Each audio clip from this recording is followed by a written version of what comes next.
The following Earth Angel Media presentation is brought to you commercial-free as a gratuity from the sponsor producer named after the show.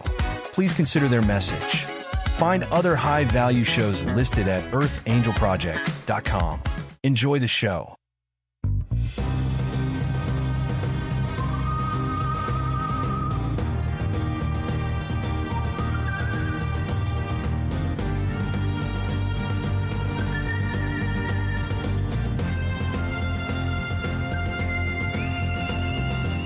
Welcome to Soul Decodes. Join us as we wander off the path to find the ideas that fascinate. We talk about spirituality, the mind, the ego, wellness, and hidden history with tips, travels, and tales. Charms for a better life.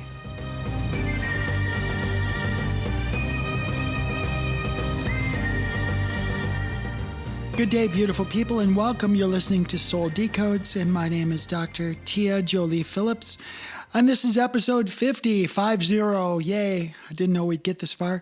I'm sitting across from another empty chair. Yes, last week, my co-hostess Sarah couldn't make it, and this week she can't make it again. She's still dealing with an extension from what she was dealing with last week. Hopefully we'll come to some resolution on it. She did end up spending a night in the hospital last night. She's going to be okay. She's just going through a few things. And her biggest complaint right now is the beds are too hard. She had some other choice words besides that, but you can only imagine what her words were. But we just want to reach out and just send Sarah just our love and appreciation. We do miss you, Sarah. And I know you're listening to this podcast. You asked me to hold down the fort, which I thought was pretty ironic because you sent me a little British flag saying hold down the fort. I didn't think you'd send that sort of a greeting to this scrappy American warrior girl, but we do miss you. And, you know, it's one thing to have turn on a microphone and sit across from your friend and have a conversation about just whatever's coming across your mind. And believe me, I really do miss that. But I also want to share that sometimes it's, like I said in my last episode 49, sometimes you have to go solo, and that's really not that bad of a thing. But I will say from a podcasting standpoint, it's a very different animal. When you're just doing a monologue and you're just coming at, it's a very different animal. So for all y'all listening, thanks again. I know you missed Sarah's voice. I miss her too. But I'm feeling pretty good that she's going to be back next week. So we're going to go forward, and she'll be with us for episode 51. So, you know, as I reflect upon the fact that Sarah was not here last week and she's not here this week, I thought it'd be a really good time to have a conversation about relationships. You know, each one of us has to answer some core questions, some basic questions about ourselves. And I know if you read Sarah's books, Sarah's a prolific author, and she's really big into, you know, spirituality and using your mind and just being aware and being thoughtful of who we are in space and time. And I think we need to all take Sarah's lead and kind of learn from that. But today I want to really focus in on what is this idea of relationships. What is relationships? What does this even mean, right? It's one thing for us to live and think we can live on an island and not interact with other people and not interact with nature and nowadays not interact with AI, right? But the truth is, you know, we kind of have to. Whatever that means in your circumstances, you kind of have to do it. So I think today I'm going to go into a little bit about relationships. Stick around because I think I'm going to take some turns and twists that you don't expect. So stick around. Before I dive into those things, though, I want to just throw out there that you can find our work on souldecodes.com. Sometimes it takes me a couple weeks to get caught up, so I might do 2 or 3 episodes, and then I'll populate them online because basically I'm one person deep with the technology. So when I get 2 or 3 episodes, I'll upload them to the Soul Decodes, but all of the other ones are there. You can comment on them. You can send us notes, and we sure hope you'll do that. I always like to say hello to people who are listening, and gosh, there's my hometown is Detroit, and I was born in Detroit, and we finally have Detroit in the house, right downtown Detroit. So I just want to say hello to my hometown of Detroit, and we're grateful to have you here. We've had so many different countries around the world listening to us. Today we welcome, I don't think they've been on before, but I want to welcome Moscow. This is probably morning in Moscow, so Dobry den, как вы поживаете? Welcome to our friends in Moscow. Thanks for joining us. We also have first time in the house. I don't think I've seen this one before. Kingston, Ontario, Canada. So, been to Kingston, beautiful area. In fact, my youngest son was thinking about going to Queen's College up there. So, thanks again for tuning in. And finally, there's this little place in the southern part of Orlando called Holden Heights. So, welcome, Holden Heights. I do want to call out Ashburn. I believe this is in Maryland. I'm pretty sure it's in Maryland, but I see Ashburn not because you're new on the map, but almost every single week we see Ashburn popping up on the map. So I don't know who you are, but I'm sure grateful that you're here, and thanks for being in the house with us, Ashburn. Okay, so let's talk a little bit about relationships, because like it or not, we have relationships. And I'm going to kind of go into this from a different angle. But I want to set up kind of a foundational understanding of what I think of in terms of relationships. Now, you expect me to talk about relationships with respect to other people. So I'm going to do that because that's what you expect. But at the same time, I'm going to go into some relationships and some discussion about relationships that you never saw coming. You never, ever, well, I can't say ever because that's a really long time, but it's very unlikely and not very probable that you expected me to go into these areas. And I think you're going to find them beneficial and actually very useful as we go into the next year, 2, 3, 4, 5 years, because I think the information I'm sharing is going to be very relevant to you. But when we think relationships, the first thing we think about is family. Almost all of us think about our closest relationships, which are family. Now, the thing about family is it's a really, really, really weird animal, okay?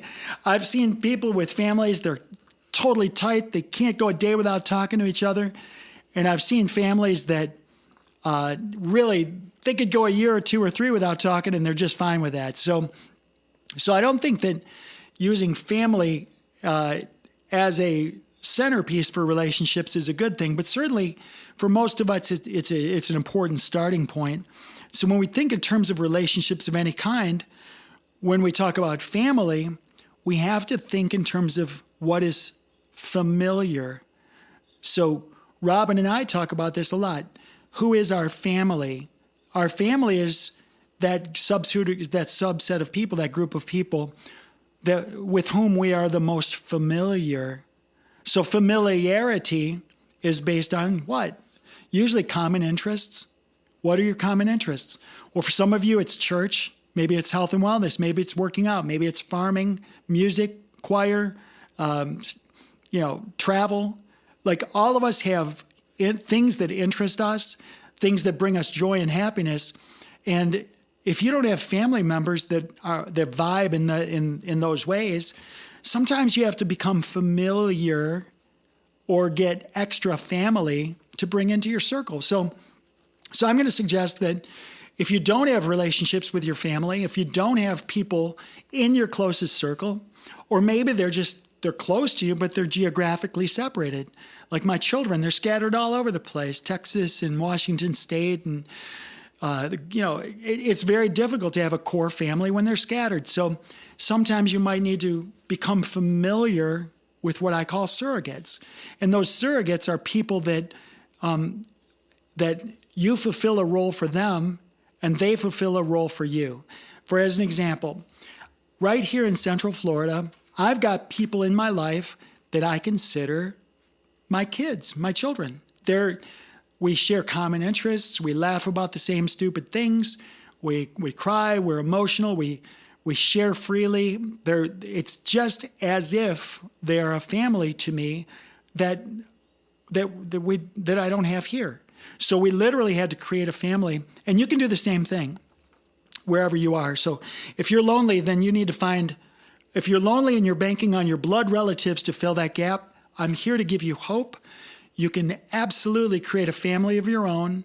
In fact, when you go into the Gospels of Peace, the Essenes were a sect, a religious sect. They were very pure, very clean, very natural, earthy type of people.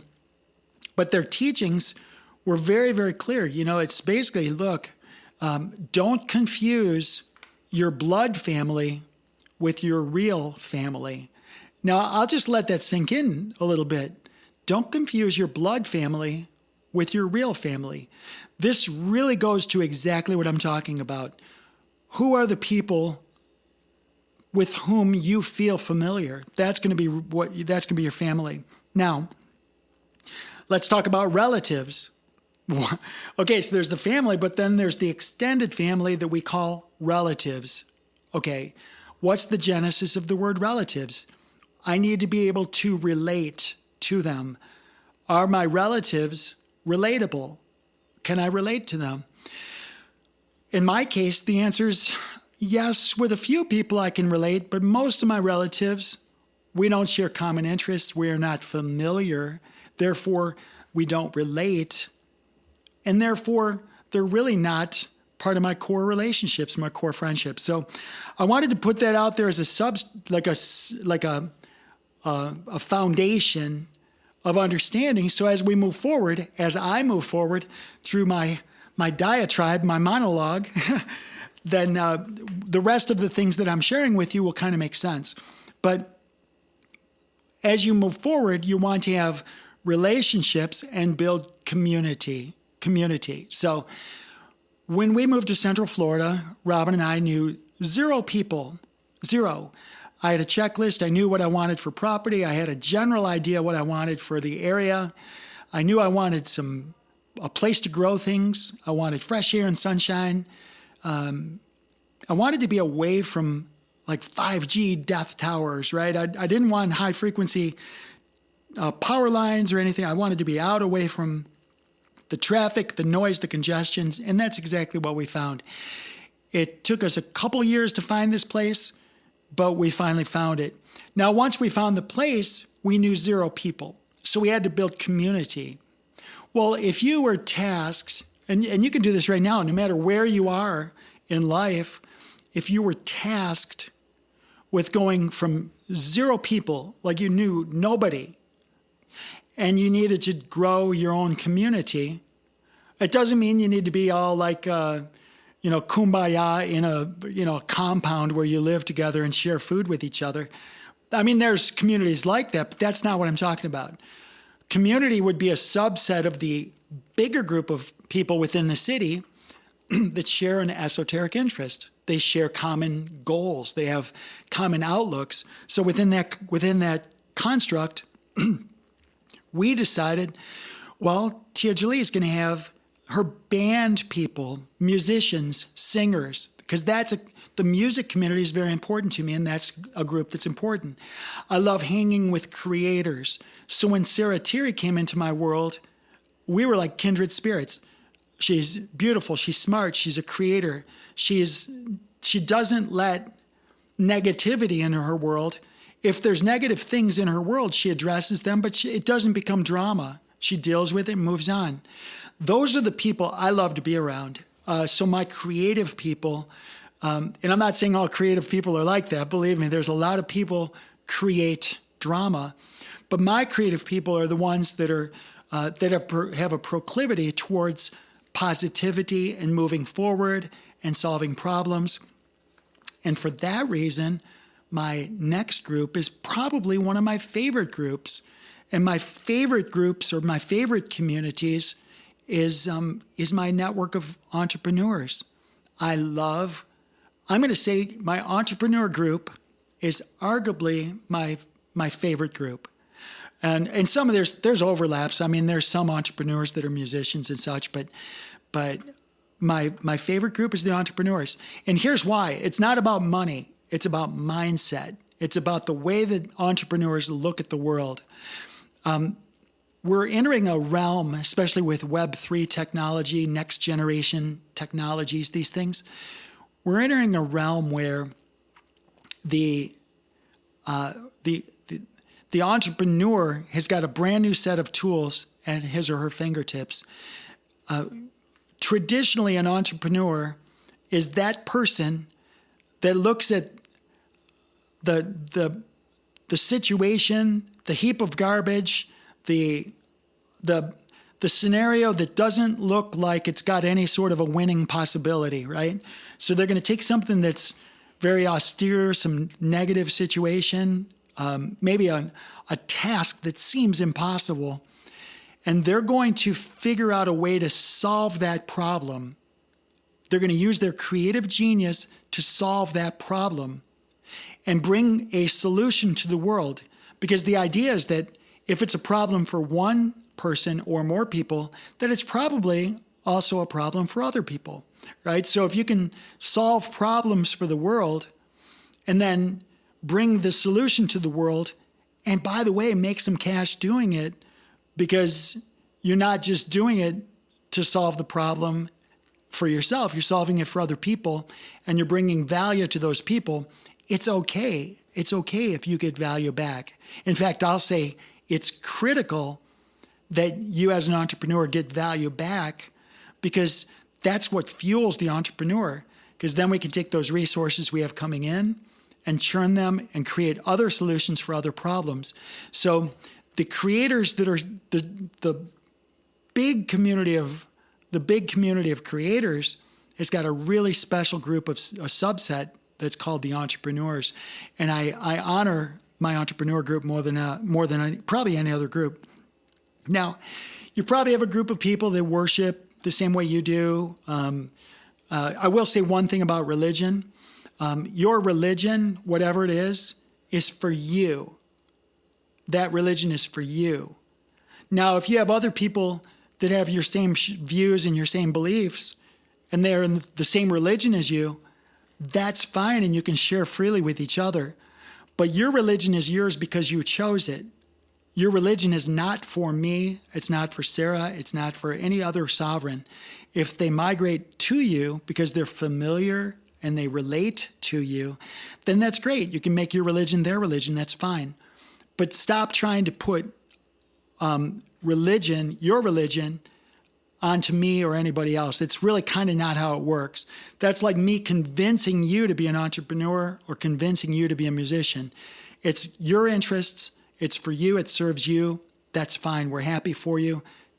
Your religion's to control you. It's not to control me. So, but there is this group of people that are religious, and that's another community. Right here in Central Florida, we have a really, really cool group of people. They're my permaculture people. A lot of people call it our family, so twist on family, but family. But I like to refer to them also as my plant parenthood people. Plant parenthood. We're parents to plants, and we just share freely. We have these really cool things. Like once a month, we have these gatherings where we bring the excess seeds and harvest and plants, and we just share freely with each other. So again, these are community, these are relationships. So we can go into the other concentric circles, but I think that's good enough for now. But you get the idea that if you have common interests, you can get together and meet people. Sometimes just meeting people is one of the coolest things you can do. So I'm going to segue here to this other group of things that I think are very relevant. These are relationships that are important that you didn't even think about, or you probably did not think about.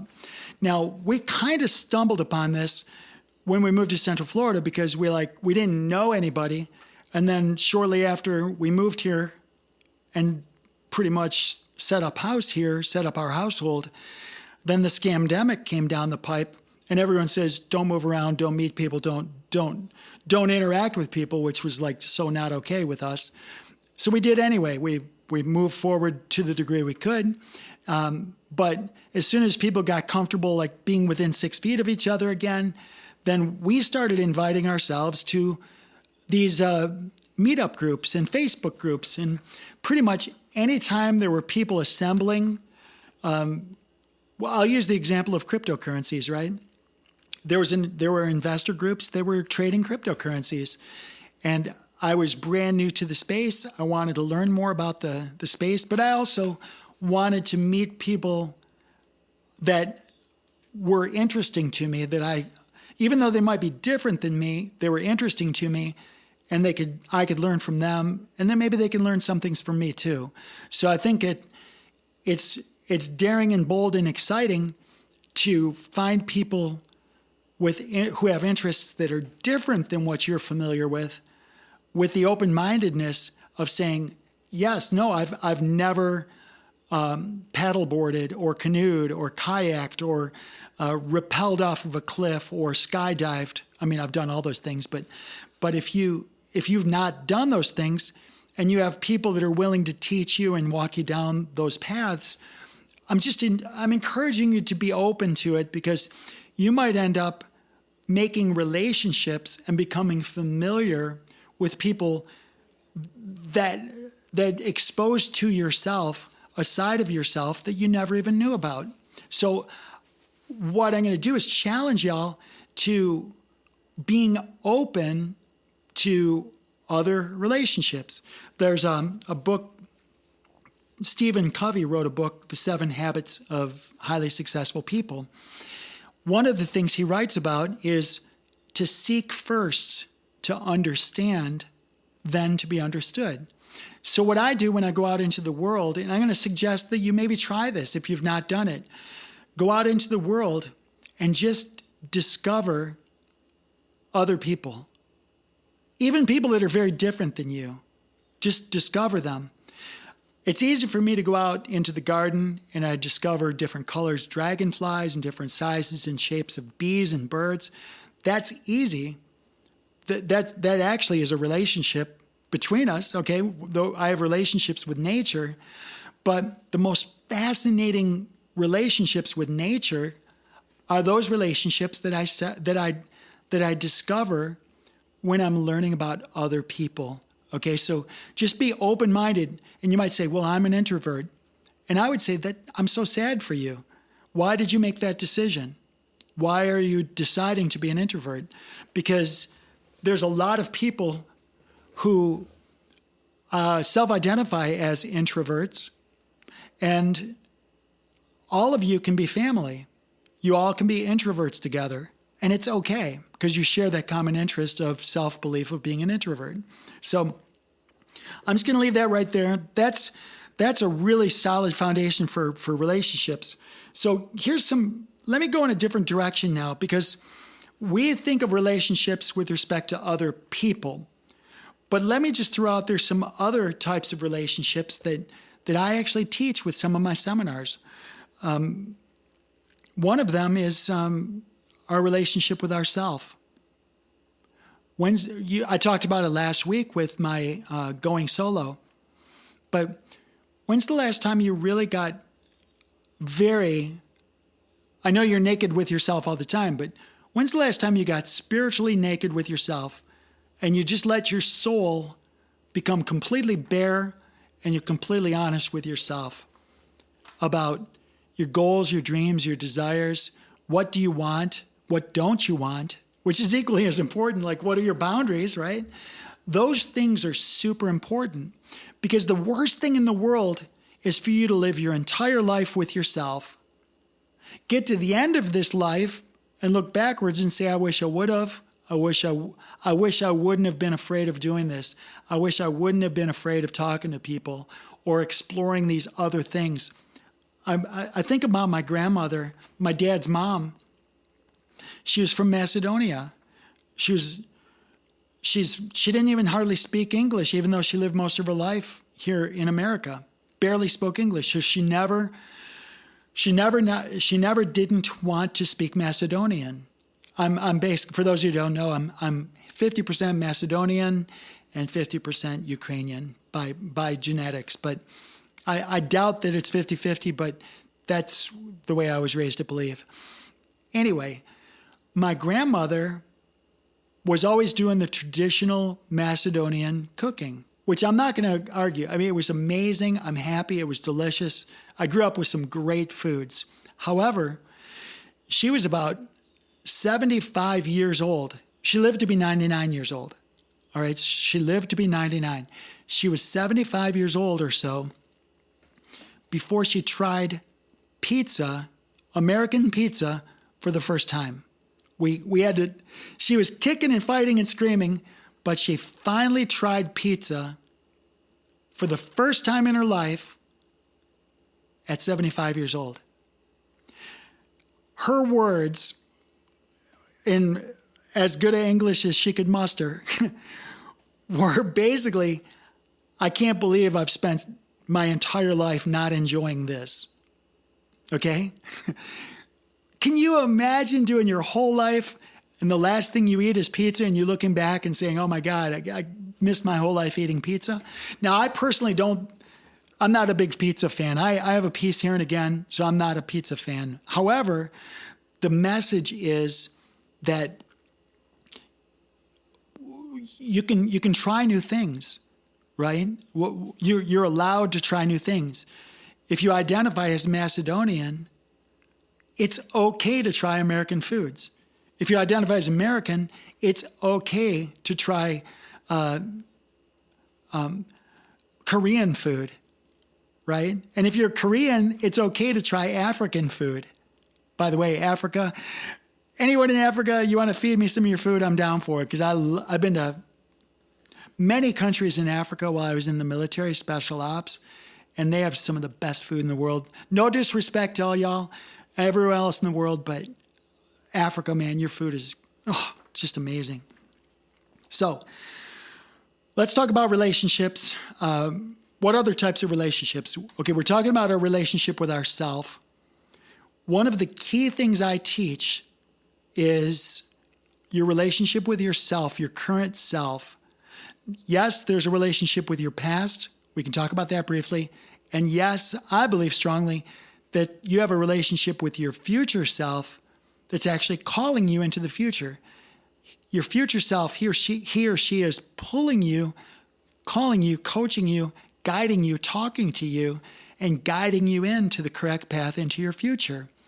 And you have to develop that relationship with your future self as if your future self is your best friend, because your future self has your best interests in mind.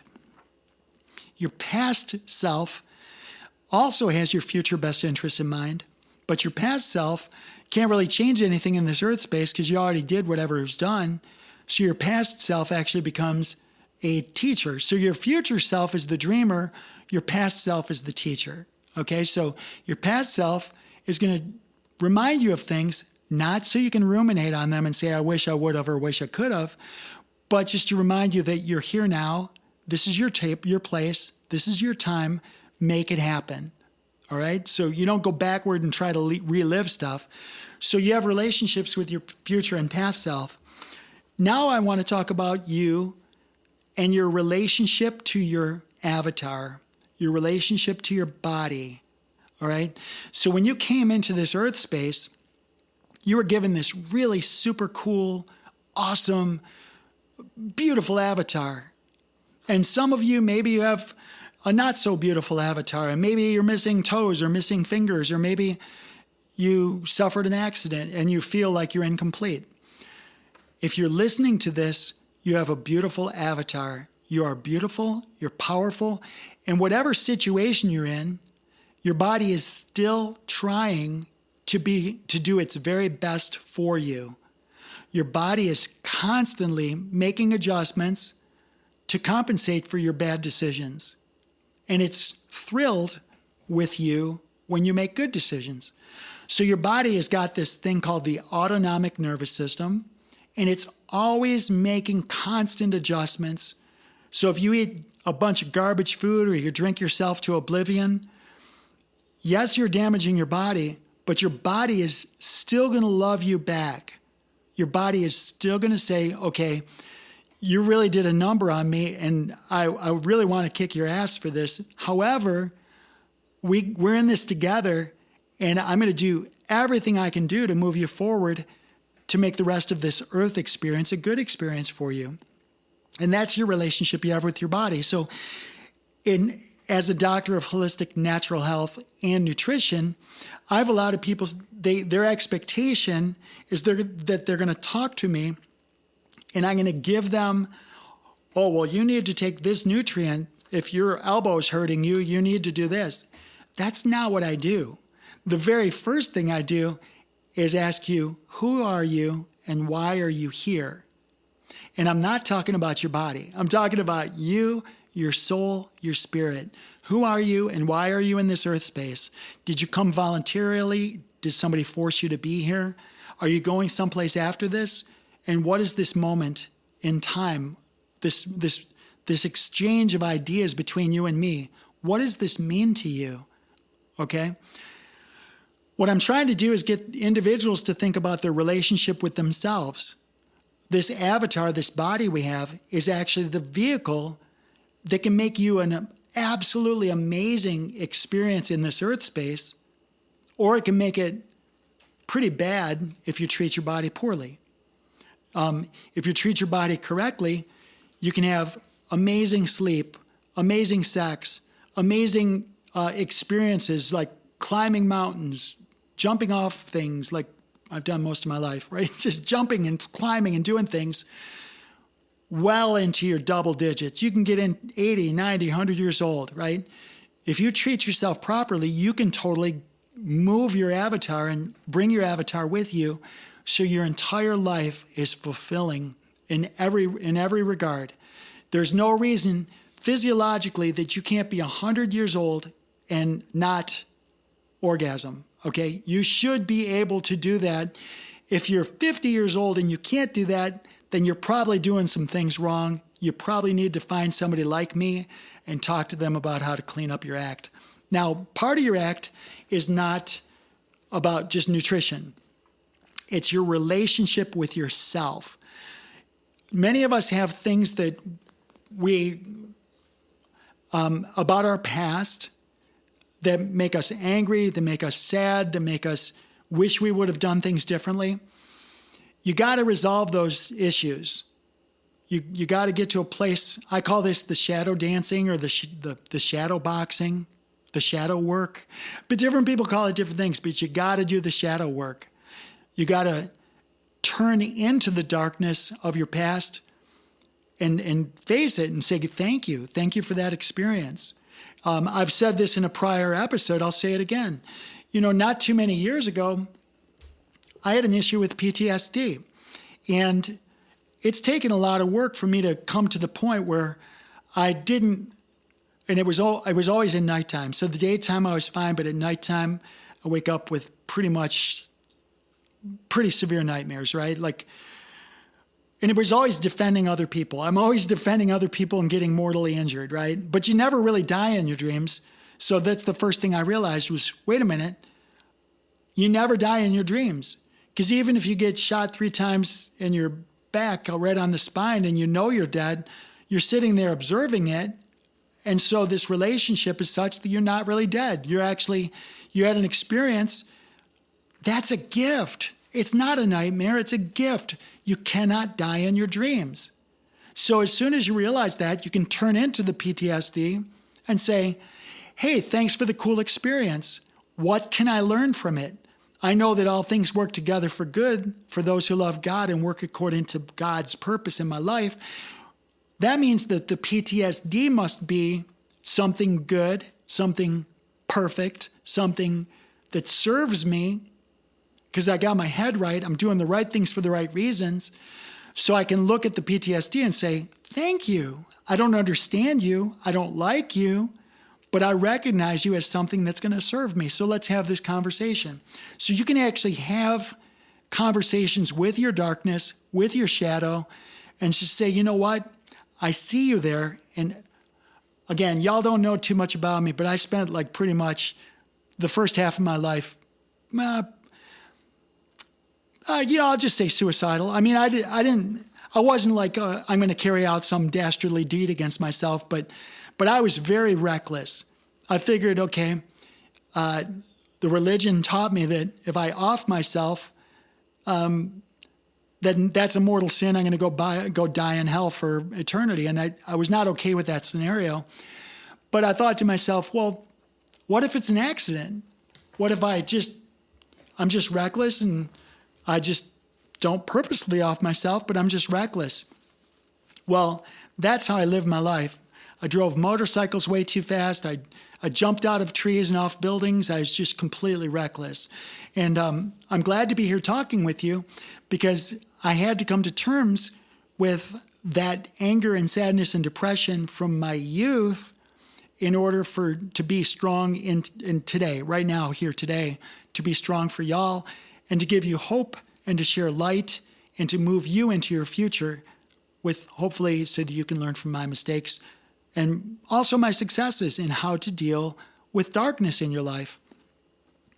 The next thing would be you're going to have darkness from other people treating you poorly. Have a conversation with me or somebody like me, get together with a girlfriend that's actually intelligent, and get to a place where you understand that has nothing to do with you. If some dirtbag has treated you poorly, they're the dirtbag. You're not. You're beautiful and you are powerful and you are resilient and you deserve good things. You are worthy of great things. So just because a dirtbag thing happened to you doesn't mean that you can't get up and say, that was a dirtbag thing that happened to me, but it's not going to stop me. The idea here is that once you understand how beautiful and powerful you are, if somebody trips you, you're not going to say, oh, I guess I'm not beautiful and powerful anymore. What you're going to do is you're going to stick the landing, right? If somebody's going to trip you up, make sure you stick the landing and throw those arms up and say, ta-da, okay? Because that's who you are. You're a winner, and this is your relationship with all of the negative things in your world. This is who you are, and this is how you move forward. Okay. I don't even know what time it is. I'm just doing this diatribe. It's crazy.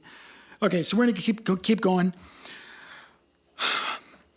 When I talk about those dirtbags that are not behaving themselves by you, I'm not going to say this is categorical, but most of the time it's because your self-image, your relationship with yourself is such that you didn't resolve the fact that you are beautiful and powerful and royal and that you're a divine lineage, your royal lineage from an infinite powerful creator.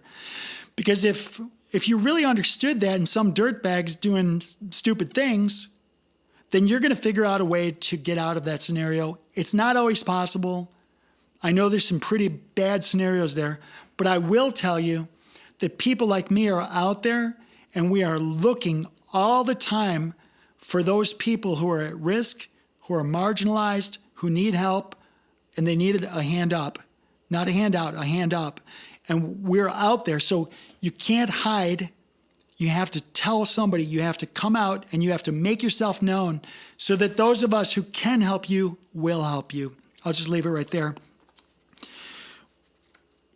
What you're going to find with all of your relationships is if you're acting, whatever you do, almost always you're acting either out of fear or out of desire. So in other words, of everything you do, every action you take, you're either running towards something or you're running away from something. Now, you can do towards something and away from something at the same time. But I'll do it this way. You've heard sometimes people say a man without vision will perish. Well, that vision isn't your eye vision, it's your dream for yourself. So you need to get to a point where, what is your goal or dream? One of the things I love to do, and I did it today, just this morning, I met a lady that I invited over here to Phillips Island. We had a conversation, and she's my age. She needed to have her dream dusted off. She's at a place where she's looking to her future, and it's looking pretty dull. So I had to share with her some things that are very exciting. and tell her that I will help you, I will show you, I will guide you, and I'm going to help you comprehend and understand that these tools are out there for you, and all you have to do is reach for them and move forward. So anyway, when you find, what you're going to find now that I'm telling you this, what you're going to find is this. The people who are seeking to control you the most, when there are people trying to control you, how you look, how you talk, how you feel, they're trying to control you in any way. The people who seek to control you the most are the people who are the least in control of themselves. Think about that. Think about the people who are trying to control you in everything you do.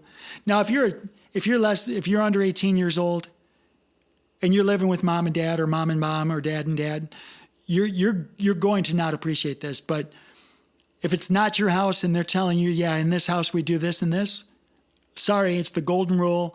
The person with the gold makes the rules, and you listen to the parents. If your parents are doing dastardly things, then you need to go talk to somebody about it and maybe find a different place to live. But I'm just sharing that if there's someone trying to control you and everything you do, the odds are really, really good that they are the ones that have an issue. They're feeling out of control of themselves, and a lot of times just giving them permission to go after their own goals and dreams, giving them permission to giving them an understanding that they have everything they need to go for their own goals and dreams, that they don't need to control you. They need to control themselves and move themselves in the correct direction. You can do that by dream building with them and encouraging them along their own path so they can start moving with control along their own path instead of trying to control your path. So, I need to take a sip. That was all in one breath. Sorry, folks. Okay. I want to talk briefly about your relationship with money. Your relationship with money. Now, I've got this thing where I spent most of my life being totally broke. All right, I'm just going to be honest with you. There was times when I met Robin, I literally didn't have 2 nickels to rub together. I was co-parenting with 3 children, covering all sorts of expenses, most of which were needless expenses that were perpetrated upon me. I dealt with it, but what it meant was that I had very, very little money, almost nothing. So I had to be very creative. And what I found is that I read a book called The Millionaire Next Door. And what I learned was that the 2 PhDs that were writing the book were trying to find, what do all millionaires have in common? Whether it's generational wealth or new entrepreneurs that are millionaires, whatever the case, what do they have in common? And they didn't find anything that in terms of making the money. They couldn't find any one common thing in terms of making money. What they found, though, was that all of the millionaires had some sort of control of what they spent. They were disciplined with what they spent and how they spent it. So this is a relationship you have with money. And the control, remember that I talked about the people who are out of control? They're trying to control other things. Well, you can talk about controlling money, or you can talk about money controlling you. I want to put this to rest. I want to just move this conversation about money and wealth to a place that you can understand. The best way to consider wealth is to consider, are you bringing value to the world around you, or are you sucking value out of the world around you? There's a very strong correlation between those of us who are constantly bringing value to the world around us and the number of cash flows, the the assets we have, we're getting rewarded by the infinite universe by bringing forth value to the world around us. All right? And we get rewarded for bringing value.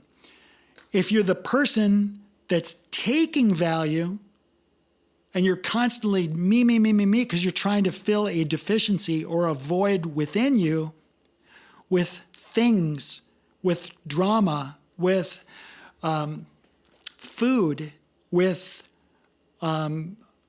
whatever the Johnson's next door, whatever the thing of the day is, if you're that person that's constantly trying to fill your void, being a consumer or taking value from the system, then you're going to have a really hard time generating wealth and keeping it. So I'm not saying that everybody needs to be rich. I'm not saying that money has to do with anything. What I'm saying is that you'll be very happy if you can evaluate how much value am I bringing to the world around me and how much am I taking. Now, when I say value, you might say, well, Tia Jolie, I'm 90 years old. I can't even get out of my wheelchair. What do I have to offer to the world around me? Well, do you like books? Can you read books to children? Can you do that much? Because I know there's dozens and dozens and dozens of moms with children who would love to have somebody who really knows how to read stories to children. Just do a story hour. Just do a story hour for the people. And you might say, well, Tia Jolie, I'm just a backyard farmer. I'm just a backyard gardener. It's like, well, do you ever create an abundance? Do you ever have more tomatoes or cucumbers or squash or zucchini or whatever? Do you ever have more than you can possibly eat? Well, of course, all the time. Why don't you go and give that away? Go grow things, be abundant, grow things abundantly, and give it away. Don't sell it, give it away. This is what I'm talking about. You can do some very simple things and give it away. Sarah Tirri has a free audiobook that she's done. She's got a book on YouTube. You can go there and find it and download it and listen to it. It's her reading a book for many, many hours. All right? So you can do this and just give freely to the world around you from a position of abundance. So what I'll say about wealth is this. I'm going to encourage you to be a creator, not a consumer. I'm going to encourage you to ask yourself these questions. Imagine 3 circles. Imagine 3 circles. If you really want to be a really successful person, this is what you want to do. 3 circles. The first circle is, what do I love to do? What brings me joy and happiness? What do I love to do? The next circle is, what am I good at, or what can I get good at? So if you're wheelchair bound, you're probably not going to be an Olympic athlete unless it's an alternative type of Olympics, right? So, but notwithstanding those exceptions, what am I good at? What do I enjoy doing? And then the third circle is, what can I actually make a living doing, or what can I create abundance with? What things can I create abundance with? Now, in a perfect world, the center of all those circles, the overlap, which is called a Venn diagram, the center or the overlap, there'll be a tiny little area there that you'll find that brings you, where there's things that bring you joy. They bring you joy and happiness. They fulfill you. You're good at them. Like Sarah, she loves writing and she's good at it. So there's that. And then the third thing is making money from it. So if you're a creator, regardless, you could be a starving artist, you could be a musician. Creators sometimes have a difficult time making money at stuff. So you might have to say, well, gosh, I love playing music. I'm good at playing music, but I can't make money from it. Well, you might need to team up with an entrepreneur, somebody like me, or other entrepreneurs, and learn or collaborate and say to the entrepreneur, look, I will play your parties and venues and concerts if you teach me how to do these things and use Web 3.0 for cash flow and things like that. So in other words, you can create collaborations, but the idea is to get fulfillment, get all three of those circles to overlap if you can. And if you don't get them to overlap, then to find ways to shore up whatever one you're deficient in. You might say, well, I'm good at accounting. I can make money with accounting, but it doesn't bring me joy. But I'm a musician. So you might say, well, have fun being a musician. That fills that circle. And then make all your money doing accounting and making money doing that. So like the circles ideally can overlap, but as long as you're doing all three of those things, then you're going to be good. So this is a relationship. These are relationships we have with wealth. What is wealth? It's an understanding of, am I bringing value to the system or am I sapping value out of the system? And this is why certain things like Marxism and communism just simply don't work. The people are incentivized to take money out of the system instead of being incentivized to put money into the system. Okay, last thing, y'all are great. I'm up in the studio right now, Phillips Island. I got up here, it was 800 degrees. I forgot to turn the air on. I said 800. I've told you a million times not to exaggerate. No, it was actually 99 degrees up here. And I think right now it's 93 degrees. So I am totally hot, but I had to get this out to y'all. Okay, we're going to wrap it up with one more thing. Our relationship with technology, specifically AI. I want to talk about AI. People, AI, it's not artificial and it's not intelligent. I'm just telling you, it's not artificial and it's not intelligent. Just like so many things, it's real and it's not intelligent, okay? The intelligence is you. So if you're going to use AI, you can use it for good or bad. You can use it I use it for tons of really cool things. I'm just going to tell you. But your relationship with AI, you're the boss. I liken AI to being a co-pilot. So for those of you who don't know, I was a military pilot. I was a commercial pilot, a corporate pilot. I've flown a lot of different airplanes. I have 7 different type ratings. I love flying. One of the biggest errors that pilots can make is surrendering their control, their autonomy, their command of the airplane to automation. There's been more pilots have gotten into trouble by surrendering control to automation. Oppositely, there have been times when I've landed airplanes in some very austere conditions, and sometimes I have to hand off certain things to the controls, like maybe split the autopilot so I can control one axis and the autopilot can control another axis. So what I'm sharing is that automation can do some wonderful things. But remember, always understand that you are the boss. You're in control of it. You are the creator, and the automation is there to serve you.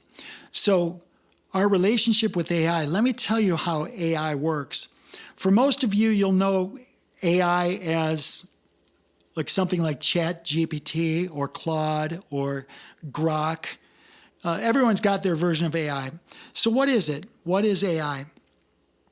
AI is a very fast algorithm that takes direction from you and returns to you things it thinks you want things that you want to hear. So listen to what I just said. It takes direction from you and gives you back things it thinks you want to hear. It's not intelligent. It's taking the word sequences that you give it, and those word sequences simply get vomited back to you in a way that seems to make sense. And then you get to say, well, no, that's not what I want. I want this. And it's going to vomit back to you things. But it just does it really, really quickly. So it makes it feel like this thing's intelligent. but it's no more intelligent than you. It's just a lot faster in terms of the linear thinking or its ability to go into data. AI, I'm going to challenge you to develop a relationship with AI. But here's what I'm going to say. I want you to recognize that AI is not your friend and AI is not your enemy. It's a tool that you can use, no different than using a power drill or a chainsaw or an ironing board with an iron. These are just tools that you can use. The idea is to understand what the tool is supposed to be doing or what the automation is supposed to be doing, and then making sure it does it. Here's an example. I'm flying an airplane. There's buttons on the yoke or buttons on the stick, depending on the airplane, where you can just push a button and it disconnects the autopilot. Just push your button with the thumb, it disconnects everything, right? If the airplane is not doing what you need it to do, boom, you click a button and it's now you. You are controlling the airplane. It's all yours. This is what you can do with automation. Just understand, what is my desired outcome? What do I want it to do? Be very specific. And if it's not doing what you need to do, change the input, change the direction with it. So why am I talking about this with respect to relationships? I've had people in the past couple weeks, multiple people saying, oh my gosh, I feel like I'm this chat bot, this AI is like a friend I never had before. Okay, don't deceive yourself. It's not a friend you never had before. It's really reflecting back to you inputs that you're giving it based on what's called a large language model.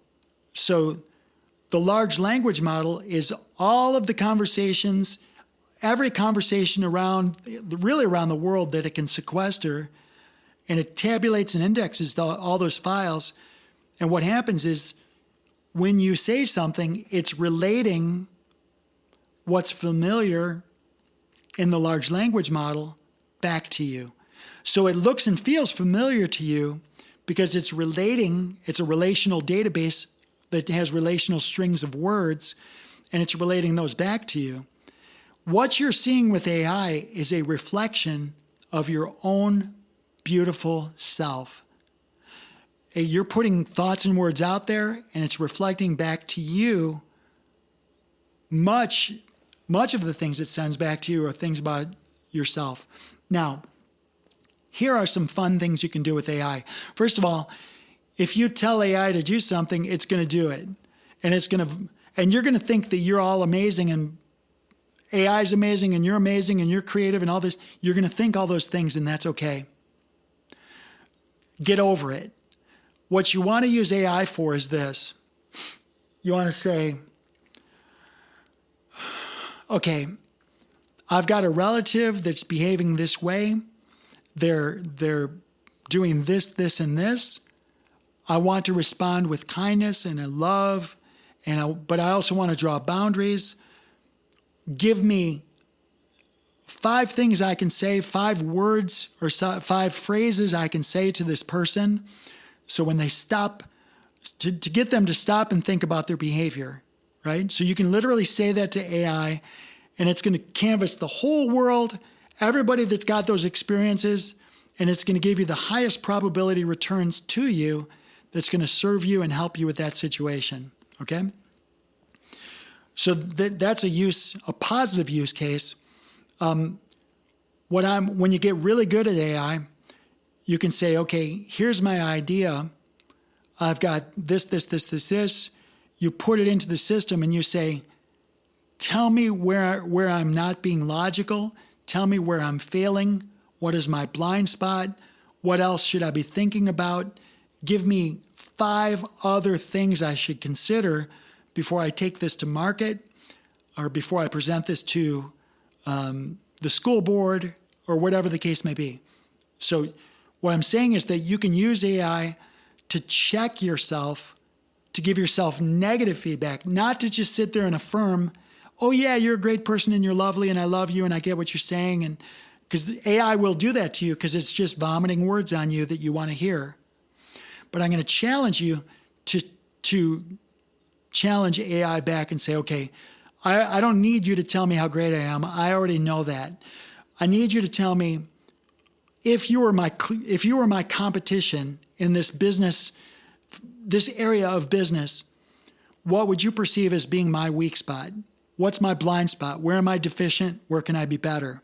So again, this is just a relationship with a large language model, which represents a relationship with literally millions of people across the world. So, okay, gosh, that was a lot of words. God bless all of you who have been through all this with me. I think it's great. If you have questions or things you want to add to this, just drop me a note. You can go to souldecodes.com. Just throw me a bone. If you disagree with me on stuff, that's great. If you want to expand on something or give me some insights, that's cool too. And certainly if there's something here that you felt was beneficial, please share it with somebody else. I'm talking to an empty chair here. I like to imagine that I'm talking to hundreds and thousands of chairs that are not empty. Maybe you're driving and you're thinking, and I've been able to kind of make your drive a little bit easier or thoughtful. So I'm grateful to you for listening to Soul Decodes. Say a little prayer for Sarah. We want her to get back and get better real quickly. I want to share with you a couple things on a personal note that are exciting to me, and then I'm going to close out. A lot of us know people who are looking for fundraising solutions. They're looking for ways. Their church is struggling, the booster club, their foundation is running out of money.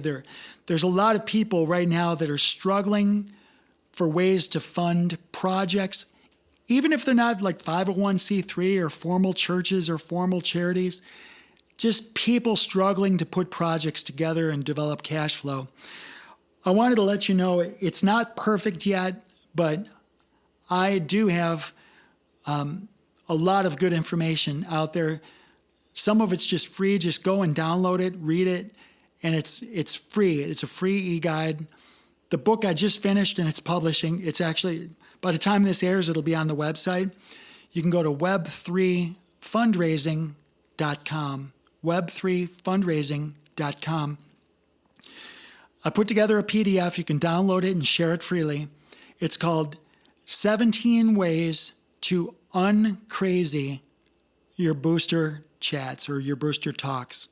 So if you're trying to find ways to make fundraising fun and take it into the future, what's the next generation of fundraising look like? What's it feel like? What are the characteristics? It's a free document. Just go get it, download it, share it. It's called the 17 Ways to Uncrazy.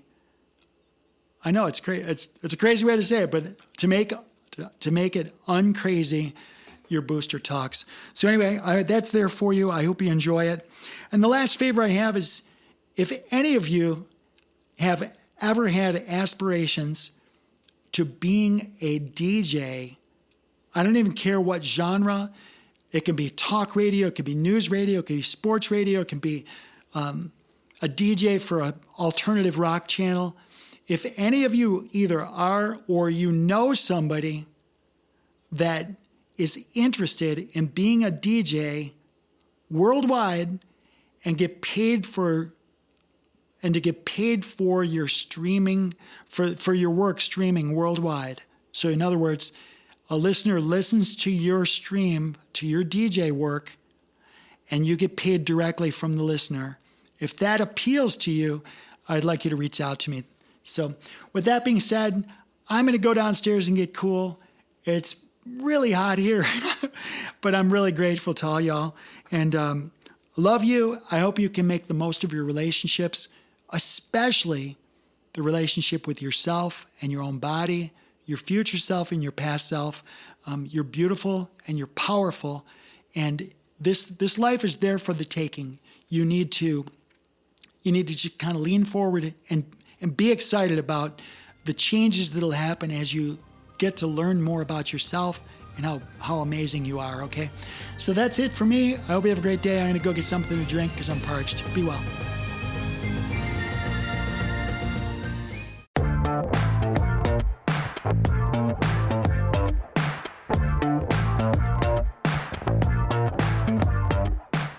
Soul Decodes, a feature presentation, airs every Friday on the Earth Angel Media Network.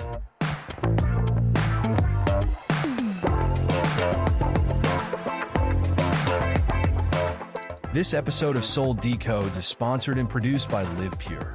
Optimize your life by taking your health to the next level. Listen now to learn how Live Pure will make your world better.